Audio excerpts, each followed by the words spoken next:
दोस्तों, जैसा कि आप देख रहे हैं, मैं आप लोगों को पढ़ाने जा रहा हूँ वर्ग 10 का भूगोल पार्ट 1, जो कि संसाधन के बारे में दिया हुआ है। तो आज हम लोग चर्चा करेंगे संसाधन के बारे में कि संसाधन होता क्या है। तो कोई भी पदार्थ जो मनुष्य के लिए उपयोगी व मूल्यवान होती है वो संसाधन कहलाती है। कोई भी पदार्थ आप ले सकते हैं जो मनुष्य के लिए उपयोगी और मूल्यवान होती है, संसाधन कहलाती है। तो आज हम लोग देखेंगे संसाधन के प्रकार। तो जनरली मैं बता दूं, संसाधन मुख्यतः 3 प्रकार के होते हैं: प्राकृतिक संसाधन, मानव निर्मित संसाधन और मानव संसाधन। तो एक एक करके इनके बारे में हम लोग चर्चा करेंगे कि प्राकृतिक संसाधन क्या होता है। तो मैं आप लोगों को बता दूं, प्राकृतिक से पदार्थ सारी वस्तुएं, कहने का मतलब है प्राकृतिक से प्राप्त सारी वस्तुएं प्राकृतिक संसाधन कहलाती हैं। तो कुछ ऐसी प्राकृतिक संसाधन है जिनका हम लोग संशोधन करके उपयोग करते हैं, और कुछ ऐसी प्राकृतिक पदार्थ है जिनका हम लोग बिना संशोधन किए ही क्या कर लेते हैं, उपयोग कर लेते हैं। जैसे हवा को देख लीजिए, इसमें कोई संशोधन नहीं किया जाता है। हम लोग क्या करते हैं, डायरेक्ट अपने पर्यावरण से उसको ग्रहण करते हैं। और बहुत सारी ऐसी प्राकृतिक पदार्थ है, जैसे आप आयरन मिनरल को ले सकते हैं। वो क्या होता है, उसको हम लोग संशोधन करके प्योरीफाई करके तब उसका हम लोग क्या करते हैं, उपयोग करते हैं। ये हुआ प्राकृतिक पदार्थ, प्राकृतिक संसाधन जो मैंने आप लोगों को बताया। अब है मानव निर्मित संसाधन। तो मानव निर्मित संसाधन क्या होता है, मैं आप लोगों को बता दूं, प्राकृतिक संसाधनों का उपयोग करके मानव जो वस्तु का निर्माण करता है या मानव जिस पदार्थ का निर्माण करता है वो कहलाती है मानव निर्मित संसाधन। सपोर्टेड मैं आप लोगों को एक बात बता देना चाहता हूं, जो मैंने आप लोगों को बताया कि प्राकृतिक पदार्थ का उपयोग करके मानव जो वस्तु का निर्माण करता है उसे हम लोग क्या कहते हैं, मानव निर्मित संसाधन। तो एग्जांपल में आप एक घर ले सकते हैं। घर बनाने के लिए हमको कोई ईंटे की जरूरत पड़ती है, तो ईंटा कहां से आता है, मिट्टी से। वो क्या है, प्राकृतिक संसाधन। तो मानव क्या किया, उस प्राकृतिक संसाधन को अपने द्वारा एक नया मूर्त रूप धारण कर दिया, जिससे वो क्या हो गया, मानव निर्मित। तो प्राकृतिक संसाधन को जो मानव एक नया रूप, नया ढांचा जो तैयार करता देता है, उसे हम लोग कहते हैं मानव। जैसे मानव संसाधन, तो मानव संसाधन का अर्थ क्या होता है, मानव संसाधन का अर्थ होता है मानव के मानसिक और शारीरिक योग्यता से।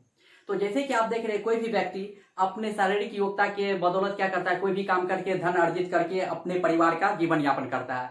और आपको मानसिक योग्यता क्या हो गया, किसी भी प्रकार का कोई भी साइंटिस्ट को देख लीजिए, वो अपने बुद्धि और विवेक के बल पे क्या करता है, नए नए चीजों का आविष्कार करता है।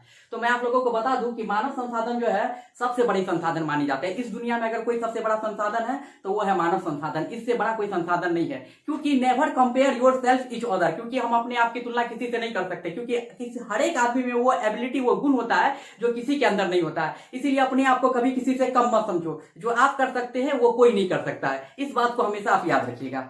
अब जैसे कि अब हम लोग देख रहे हैं संसाधन के संदर्भ में किए गए कुछ अंतर्राष्ट्रीय प्रयास। तो कुछ अंतर्राष्ट्रीय प्रयास में बहुत सारे प्रयास किए गए, जिनमें मैं आप लोगों को 3 प्रयासों को बताने जा रहा हूं: प्रथम पृथ्वी सम्मेलन, द्वितीय पृथ्वी सम्मेलन और तृतीय पृथ्वी सम्मेलन। तो मैं आप लोगों को बता दूं, प्रथम पृथ्वी सम्मेलन जो हुआ था वो 1992 में किया गया था। प्रथम पृथ्वी सम्मेलन 3 जून से लेकर 14 जून तक किया गया था। तो कहां पे किया गया था, जनेरो, जापान का एक शहर है जनेरो, वहां पे किया गया था। तो इसमें 170 देशों के प्रतिनिधि ने भाग लिया था। तो इस सम्मेलन का उद्देश्य क्या था कि ग्लोबल वार्मिंग, पर्यावरण में हो रहे विभिन्न प्रकार की घटना जो हो रही है, इससे पूरे विश्व को किस प्रकार से बचाया जाए, इस प्रकार का सम्मेलन किया गया था 1992 में, जिसका नाम प्रथम पृथ्वी सम्मेलन दिया गया था। उसके बाद हम लोग देख रहे हैं द्वितीय पृथ्वी सम्मेलन।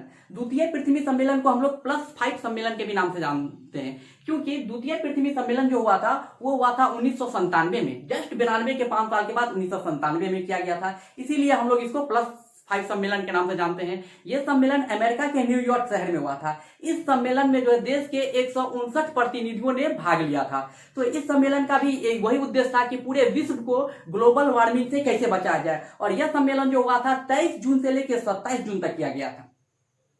और मैं आप लोगों को बताने जा रहा हूं तृतीय पृथ्वी सम्मेलन। तृतीय पृथ्वी सम्मेलन 2002 ईस्वी में हुआ था, जो कि किया गया था आपको दक्षिण अफ्रीका के जोहान्सबर्ग शहर में किया गया था। यह सम्मेलन जो है आपको 26 अगस्त से लेकर 4 सितंबर तक चला। और ये विश्व का एकमात्र ऐसा सम्मेलन था 2002 ईस्वी का, जहां पे विभिन्न देश के 2000 प्रतिनिधियों ने हिस्सा लिया।